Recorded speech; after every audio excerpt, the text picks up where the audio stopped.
Hello, it is Mr. Livermore, and I am here today to read the book of the month. It is Did I Ever Tell You How Lucky You Are by the one and only Dr. Seuss, narrated by the one and only Jordan Livermore.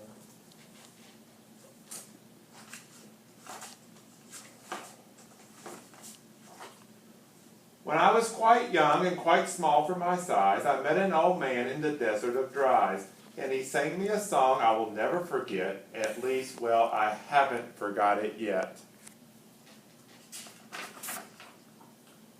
He sat in a terribly prickly place, but he sang with a sunny, sweet smile on his face. When you think things are bad, when you feel sour and blue, when you start to get mad, you should do what I do.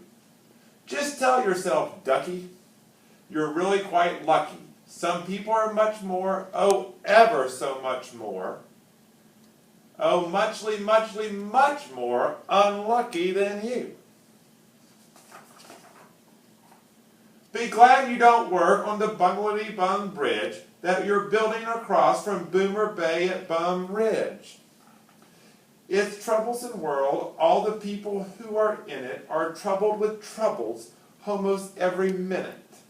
You ought to be thankful a whole heaping lot for the places and people you are lucky you're not. Just suppose, for example, you lived in Gazette and got caught in that traffic on that Highway 8. There's an elephant. Or suppose, just for instance, you lived in Gazar with a bedroom up there on your bathroom up there too. Looks unstable. Suppose, just suppose, you were poor Herbert Hart, who has taken his Thrum Dimmer Buluda apart. I don't know what that is. He will never get it together, I'm sure. He will never know if the gick or the gore fits into the skirts or the snuts or the snore. Oh. Yes, ducky, you're lucky. You are not Herbert Hart, who has taken this Thermodima Bular apart. You better fix it before his wife gets home. Think, they work you too hard. Think of the poor alley sard. He has to mow grass on his uncle's backyard, and it's quite quick-growing grass, and it grows as he mows it. That sounds sad. The faster he mows it, the faster it grows. And all that his stingy old uncle will pay for his shoveling that manure around in that hay is a puffless pay of 2 duck laws a day. And now he can't live on such a proliferous pay, so he has to paint flagpoles on Sundays in groves. How lucky you are you don't live in his shoes. That's a hard-working man. Okay.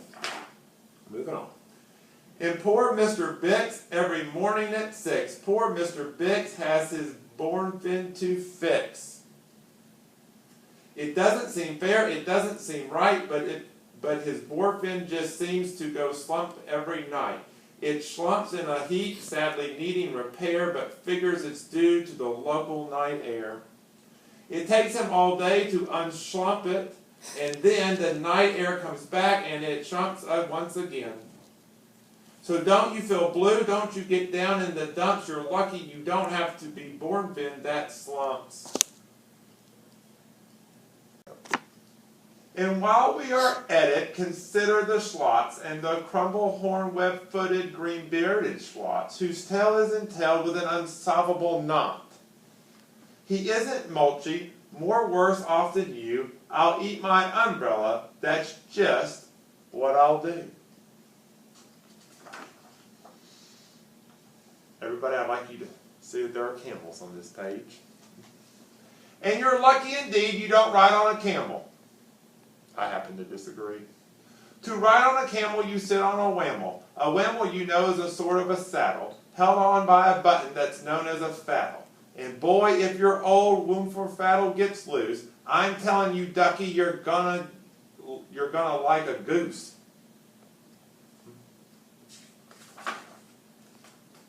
Oh, poor Mr. Potter, T crosser I dotter.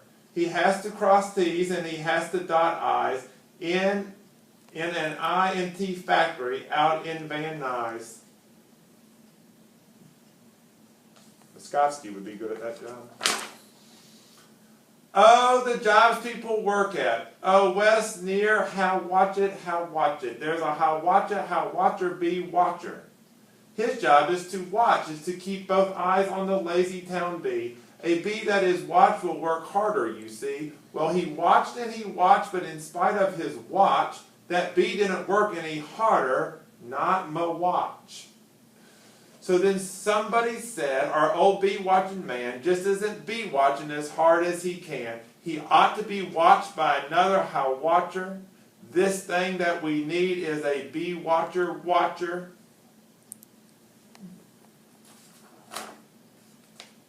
Well, look at these fellas. The bee watcher watched the bee watcher. He watched well, so another how watcher had to come in as well. And today all the how watchers who live in how watcher are watching the watcher watching the watcher who's watching the bee. You're not a how watcher, you lucky, you see.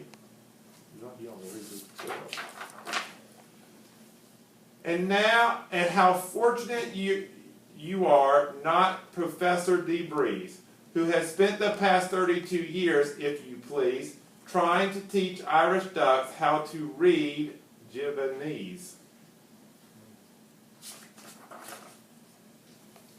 And think of the poor puffing flugelhorn players who have to parade down the flugelhorn stairs every morning to wake up the prince and Puboken.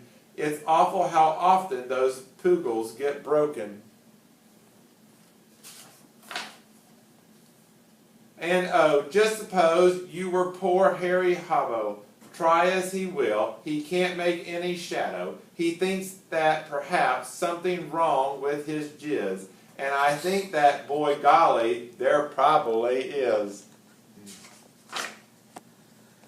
And the brothers Boozoo, the poor brothers Bazo, suppose your hair grew like theirs happens to do. You think you're unlucky. I'm telling you, Ducky, some people are much, oh, ever so much more unlucky than you. And suppose that you lived in the forest in France where the average young person just hasn't a chance to escape from the peerless pants-eating plants. Oh, goodness. That is unbelievable. But your pants are safe here at Chester T. You're a fortunate guy and you ought to be shouting, how lucky am I? Pants-eating plants. I mean, you really, what a great choice of book. And speaking of plants, you should be greatly gladish. You're not Farm Frankenberg's 17th radish. The worms won't get it. And you're so lucky you're not Gucky Gown, who lives by himself 90 miles out of town in the ruins of Romp. Romp is rather run down.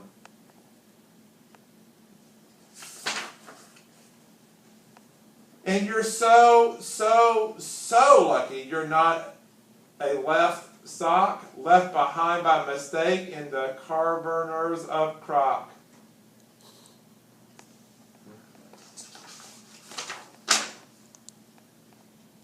Thank goodness for all of the things you are not. Thank goodness you're not something someone forgot and left all alone in some purgish place, like rusty tin coat hanger hanging in space.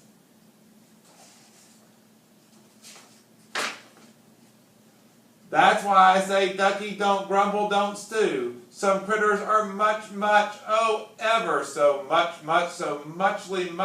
more unlucky than you.